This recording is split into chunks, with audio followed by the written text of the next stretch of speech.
అస్సలు అనుకోలేదు ఈ అమావాస్యతోని సింహాచలం దర్శనం అవుతుంది అని చెప్పేసి.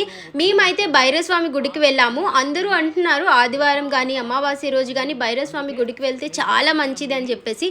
అక్కడుండే జనం వల్ల ఉదయం నుండి మధ్యాహ్నం వెళ్ళిన జనాలకి మాత్రమే దర్శనం ఇస్తున్నారంట. ఇంకా ఈవినింగ్ నుండి లోపలికి పంపించలేదు. నార్మల్ డేస్లో అయితే మనం బండితో లోపలికి వెళ్ళిపోవచ్చు.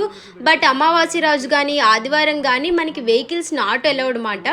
అందుకని చెప్పేసి బయట నుండి నడుచుకొని వెళ్ళాలి. 3 to 4 కిలోమీటర్స్ ఉంటుంది లోపలికి. సో మాకైతే అలో చేయలేదు. ఇంకెందుకు వేస్ట్ చేయడం అని చెప్పేసి సింహాచలం వెళ్ళాము.